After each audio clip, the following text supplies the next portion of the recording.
guys, Luna here from Births of Autumn, and today, as you will have seen from the title, this is a book review of a book called Kiss of Death by Malcolm Rose.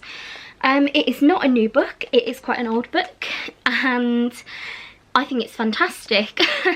So after I finished reading The Hunted, which is the last book that I have reviewed, and I will pop that down below, and also after this video it will appear here. So yes, so after I finished that, I was going to dance that weekend with my nieces and nephew, and I wanted to start reading another book. So I picked up a few and I was like, oh, they're quite long ones. I'm not too sure if I want to dive into a really long one at the moment. So I just walked across my bookshelf on the way downstairs and I just saw that and I was like, do you know what? Yep, something's drawn me to that and I just want to keep reading it. So I started reading this in the waiting room at dance because I'm there like all morning, and I got about just under halfway through the book that morning, and to be honest, I was just hooked from the beginning. So it starts off with a prologue, if I've got the right word there, where basically it's a prologue from 1666, and it is focused around two characters in particular. It follows a man called Roland Tor, and it's basically, so like I said, it's set in 1666 and it's based in the village of Eyam, or Eyam, I'm not entirely sure how you pronounce that, and it's all based around the Black Plague. And yeah, it's just a little bit of a beginning just to shed some light and some background on what the story is going to be about, and without that little bit it basically wouldn't work, the whole book wouldn't work. So when I started reading that, I was like, oh my god, that's so interesting. And then it cuts to nowadays, so the present in the book, and we follow a group of friends, Seth, Kim and Wes. Seth and Kim are actually twins, and then Wes is their best friend, and they go on a school trip to the village of Eyam, or Eyam, and it's like a history trip. So they go and visit like the wells where people used to put coins in to pay for certain things, but they couldn't physically give it to someone because of the Black Death and spreading, so they had to throw it in a well, and the well was washed through with water and vinegar to remove the plague and stop it from spreading. And these three go to this well, it's called Mum Pesson's well, and they decide to look at the stuff, and Kim and Wes decide that it would be a good idea to try and take things from the well. Now this was, I believe, I think it was 345 years ago, so these coins are like antique, and there's pieces of lead in there that people used to inscribe writing on and messages.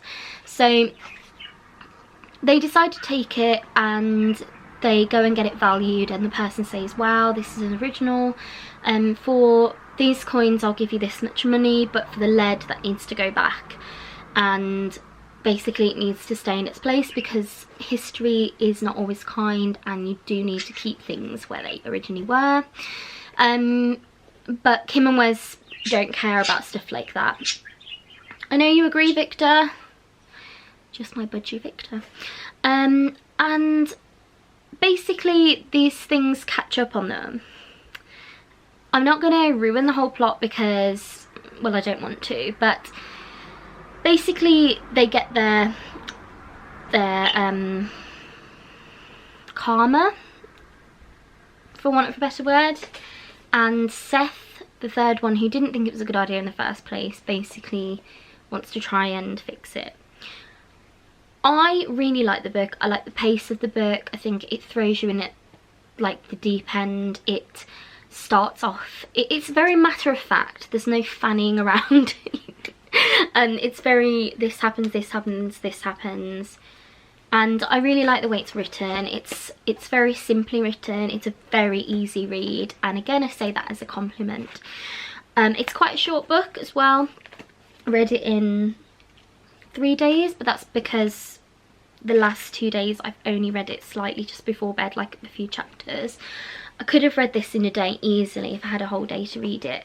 But yeah, so it's a really small book, really easy book to read, and I absolutely love the storyline, and the ending is fantastic. I am so critical of endings, but I absolutely love the ending to this book. I think it's heart-wrenching, and you breathe a sigh of relief, but then there's like this foreboding kind of thing, and I can't tell you because you'd have to read it, because it would ruin the whole thing if I said, but I love it so much. And you almost have this this eased mind and this false sense of security, and then you're like, oh my god, that's so clever, like very clever of Malcolm Rose and the way that he's written it. So yeah, I really like this book. I would probably give it 4.5 stars. I'm very stingy with my stars, but I think it was about 4.5 stars. It's clearly not a new book, it's an older book. Like I said, it's a very short, quick read, but a really, really good one. The story is really hooking, and it's just really good. I really like it. And in it there are quite a few things about quarantine and isolation and sacrifice, and I didn't even realise what this was about when I actually picked the book up to read it. And just certain parts in it really reminded me of the current situation in the world with coronavirus, which I thought was really cool. Obviously not cool, but it fits with the times, kind of like when I read Sleeping Beauties by Stephen King, how it's almost like it's based around a plague or a virus, and the people who have got it or who might have come into contact with this virus have to quarantine. And yeah, I was just reading it, and it said about them having to essentially social distance, saying that they had to be 2 meters apart and to avoid catching it when they were near each other in this village. And Eyam is basically the village that the plague was caught in, and the whole village was isolated because of this, and that's why this village is renowned in history. Now, I know that I might sound really stupid saying this. I am not sure if this is based on actual history, like real life, or whether it's just fictional history, because obviously we know that the Black Death happened, the plague happened. I'm just not sure where, and I'm not sure if Eyam was the actual village or an actual village, but I think it's definitely factual. It's got some factual stuff in there. It's also actually got stuff about Romans as well. So the three went on a school trip. After they went to the village of the Black Death, they also went to a Roman village where there was like exhibits and museum based on like the first like roads that the Romans built, and there were basically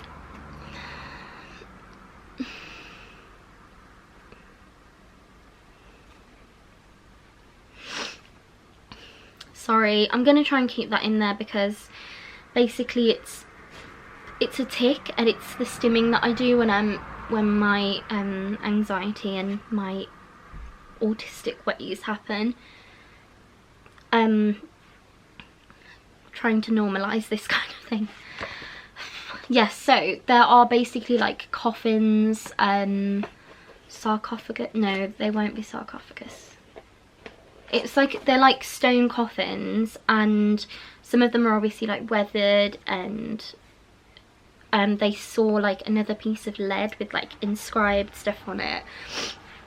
And the tour guide that was with them was telling them that Romans used to write on these lead like pieces curses to people. So when they knew that they were about to die, or I think they were, I don't know if they were being executed or something, can't quite remember, even though I've only just read this book. And these Romans used to write curses on these, so that if it's basically revenge on people even in death. So yeah, I'm obviously not gonna tell you more, but there is something that comes of that as well, and I just love it. I think it's just so well written, and I could have read more, honestly. It's at the end, it's obviously got like what else the author has written, and after reading this book I definitely want to try this. So the one that they suggest from the author is the Tortured Wood, and it looks really good, so I might go onto Amazon and I might see if I can order myself that. But yeah, so it's really, really cool.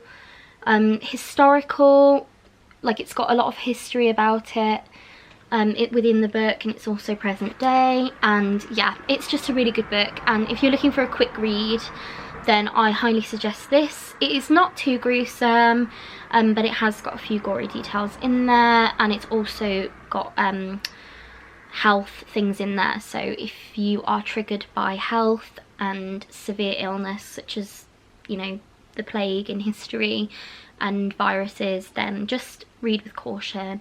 But overall it is a very good book, and I kind of wish that I could forget it so I could read it again. And I don't say that about a lot of books, but this one is the kind of book that I would highly suggest to people. It's just very interesting. So yes, this has been a book review on The Kiss of Death by Malcolm Rose, and I'm going to order The Tortured Wood, and hopefully that's just as good as this.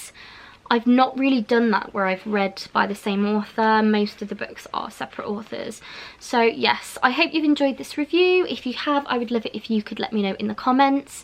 Let me know if you've read this book, or if you would like to read this book based on my review. And while you're there, maybe give this a thumbs up as well. I'm always welcoming anyone over to my social media channels if you want to have a chat, and you can always subscribe to my channel or follow me on socials and keep updated with things that I do. And also, if you'd like a little reminder about my YouTube videos, you can always press the bell icon and it will notify you of my videos. Sorry, I have a very cute sleepy cat next to me and it's distracting me.